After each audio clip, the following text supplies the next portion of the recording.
So here's the thing. Happy Halloween, everybody!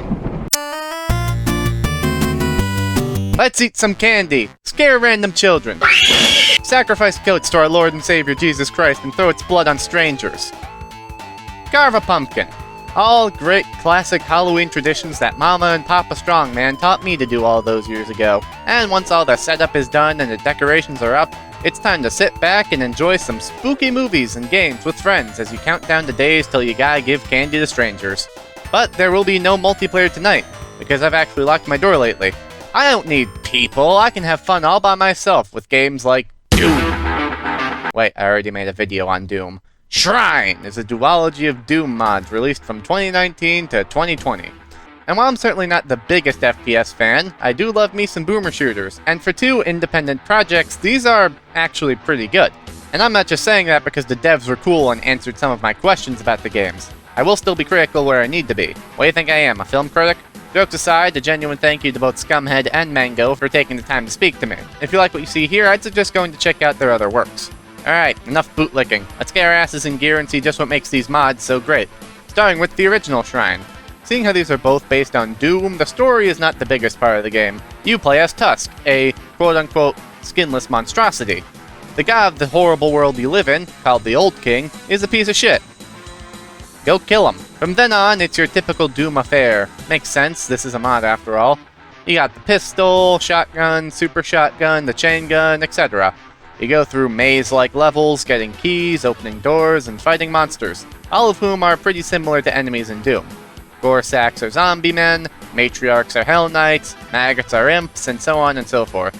The thing that really sets this game apart from Doom is its art style. The game leans heavily into an H.R. Giger style. In fact, it kind of reminds me of that game Scorn that came out not too long ago, down to the weapons being very bony. Hang on a second.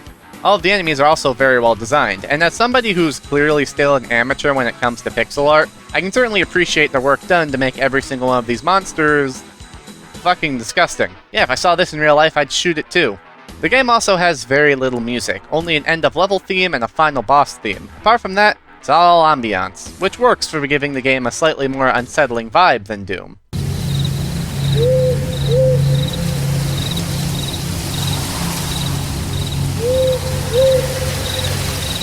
Speaking of bosses though, those are actually some of the few entirely original things in the game. One of the bosses is a Seraphim, which, I mean, technically it's more accurate than what we normally get, but it needs more eyes. This boss is a bitch to fight though because, well, it flies. And since you're on a platform with no walls and a bottomless pit, you have to watch where you're going. So it's easy to either lose sight of the Seraphim and get blindsided, or just blindly fly off the edge because you were busy dealing with the boss or the enemy it summoned.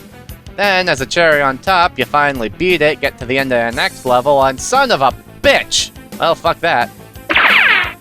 Yeah, this game ain't pulling any punches. I wasn't even playing on the hardest difficulty, but I sure got my ass kicked plenty of times, especially by the fucking matriarchs. But hey, you know, you look like this, you can kick my ass anytime. No, I was kidding! There's this one part where the game puts you into this tiny-ass hallway and tells you to fight 6 of these things. 6!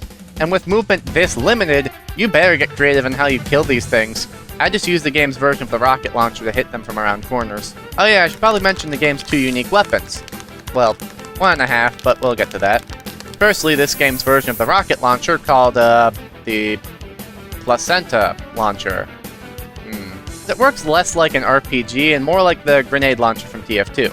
It fires a projectile that bounces around a bit and then explodes on contact with an enemy or after a certain amount of time passes. The other weapon is the Eldritch Annihilator, which charges up for a second and releases a hailstorm of energy balls.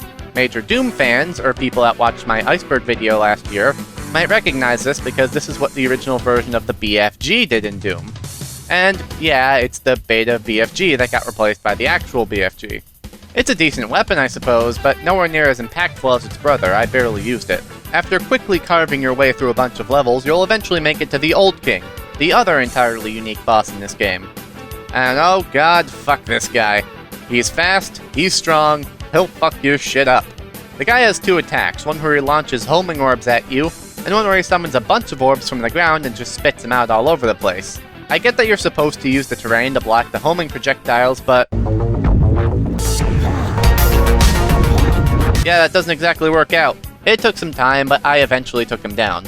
And with that, Tusk takes his place on the throne, and we learn that after the old king died, all the monsters disappeared and the world got a little shifty, but I guess that's fine. I mean, I guess Tusk is God now, so he can just make his own world? Look, totally serious for a second. Sure, the game's a bit janky, but it's literally just a Doom mod. A really well put together Doom mod at that. It certainly has flaws though, the level design can be a bit annoying, and it has trappings native to Doom itself. But the art style really gives it an identity all its own.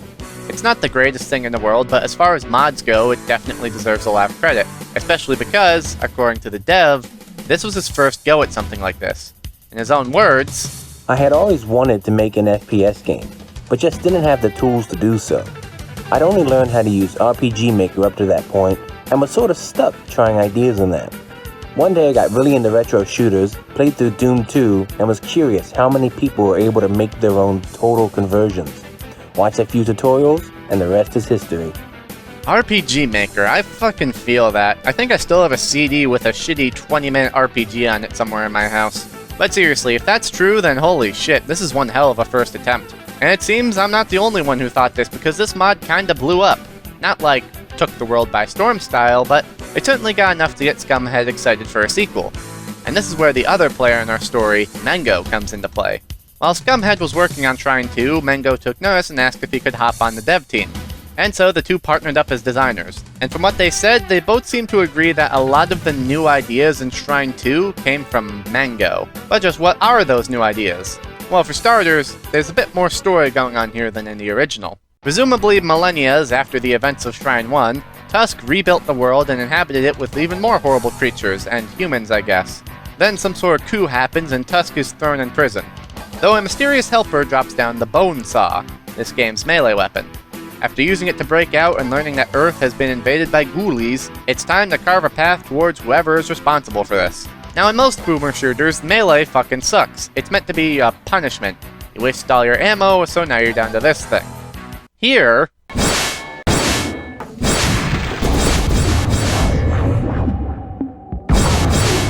oh, it's one of the best weapons in the game. Not only is it just satisfying to slash enemies in half, it also has an alt fire that lets you launch yourself forward, which is fun, not just in attacking, but also when doing platforming. Like this part where I skipped past half the level with a well-timed jump and slash. Damn, that felt good. I kinda just glossed over the alt fire mechanic, didn't I? Pretty much every weapon has an alt fire. The only exception is the pod bombs you get. Yes, this game also has grenades. But the rest of the weapons are all pretty interesting. Your first gun is a crossbow that shoots ice beams which freeze enemies, making for a perfect combo with your bone saw for gratification. You have a machine gun that shoots bugs with an alt fire that shoots homing bugs. You have a shotgun that blasts either 1 or 5 ammo. You have a mortar launcher that can launch up to 5 grenades. You have an axe that shoots fire. You have a staff that summons dogs. You have 3 different grenade types. You have 5 power-ups you can activate. You have the holy power of Jesus Christ himself. Alright, slow the fuck down. Now that may sound like a lot. That's not even all of them. You also have this sort of charge gun where you can charge it up to use more ammo and that does more damage. Well, yeah, all of them are pretty well designed. When you have such a high number of things at your disposal at once, it kinda gets a bit hard to keep track of.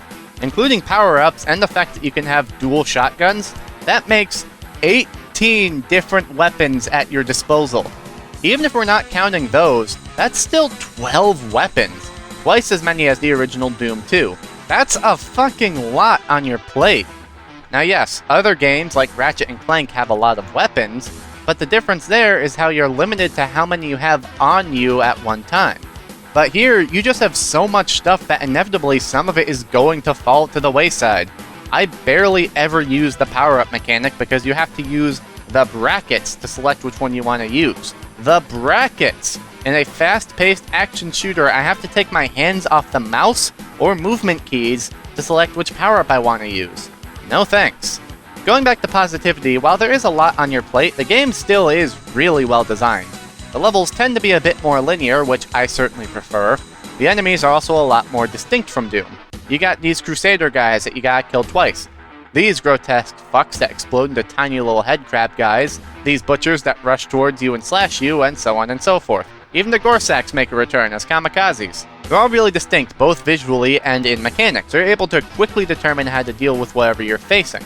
There's also a lot more unique bosses. There's the organ, a musical organ with a human organ inside.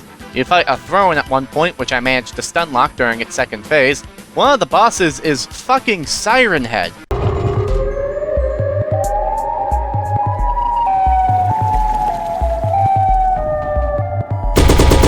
Remember Siren Head? However, this is also where another problem with the game reared its head. The lack of hit scan weapons. To simplify, there's two ways that a gun can work in a video game. Hit scan and projectile. A projectile gun fires a tangible object which flies across the map and deals damage. Think like a rocket launcher. You have to actually account for travel time when using it. A hit scan weapon, on the other hand, immediately damages an enemy the second you fire. There's no travel time to account for. This is how most guns in FPS games work. But in Shrine 2, there's only two hit scan weapons. That charge gun that doesn't have a lot of ammo lying around, and the shotgun. Now, this isn't an issue in and of itself, but it becomes an issue when you use one of the power-ups. Let me tell you a story. I walked into a room and got blindsided by a boss. Now I just so happened to have just gotten the stopwatch that freezes time, and I decide, fuck it, why not? I freeze time and go to lob mortars at it, only to realize that the time stop also freezes all of the projectiles from my guns. I didn't realize this at first, and died because I was inside of the mortar. The fact that your own projectiles are also frozen when time freezes, and the fact that almost all of your weapons are projectiles, makes this upgrade useless unless you have a plethora of shotgun ammo. In the grand scheme of things, this isn't the biggest deal, but small things like this will eventually start to pile up. Don't take this to mean I think that Shrine 2 is bad, mind you. It's great. I genuinely really like this game, and when it's at its best, it's so good I don't even want to call it a mod because it almost devalues the level of work that went into this game. I understand that this is a free, independent project by two guys, but the rest of this game shows that they are very skilled and can make a really good game, so I don't feel bad calling them out where they need improvement. Speaking of, there's one thing about this game that I do not feel bad about at all when it comes to criticizing. The final boss of the game is literally impossible without cheats. The first phase is fine and fun. The guy's running around doing kamehamehas and kicking the shit out of you. You have to play it safe and fight mostly from a distance. And then he transforms, and the amount of projectiles shot from this creature literally breaks the game. The frame rate crashes and it becomes impossible to dodge anything. Near the end of the fight, I was in PowerPoint mode. Look at the screen. Do I need to say anything else? This is Doom 2. Doom 2 from 1994. Lagging like this because of how much this guy is shooting out. And this isn't a case of, oh haha, Strongman has a shitty computer, because the only other footage I saw of this final boss is from two videos. One of them is playing on easy mode and uses a time stop so he can kill the final form almost instantly, and the other also lags and needs to use cheats to beat it. I went for the using cheats method because I wasn't playing on easy mode. I know it sounds lame, but seriously, look at this. Look, I know I was pretty critical about these games, but truthfully, I really like both of them, and I would recommend that you go out and play them if you like Doom or other boomer shooters. They're both available on Steam for free, and they're outstanding mods that show what can be accomplished if two people really put their all into a project. The enemies and levels are well designed, and even the weapons, while there are a lot in Shrine 2, are still well designed. But the final boss being unbeatable is a legitimate issue. I know that this is a mod, but it's still a huge markdown on the game's grade. And I know I'm not the only one who thinks that. At the end of my small interview with both devs, I asked them what they thought of the project now in hindsight. While Scumhead looked back on the Shrine games with fondness, Mango didn't have the same position. I regret the lack of quality assurance I did. I mostly implemented an idea to a point where it worked, but didn't actually take the time to polish a lot of the game. And it honestly keeps me up at night sometimes. I'm hoping to make things way more polished in the next game, and find the time to update Shrine 2. But speaking of those future projects, after Shrine 2, both devs went their separate ways. Scumhead is currently a full-on indie dev, currently working on a new FPS game called Morta. And look at that, one of his games even used his RPG Maker skills. Mango, meanwhile, still seems to be doing this mostly as a hobby, and has been given the keys to Shrine since he's making Shrine 3. I wish the best for both of them, and again want to thank them for the help making this video, as well as my friends for reading the quotes. I hope everyone watching has a fun Halloween. I'm Sir Strongman, and that was the thing.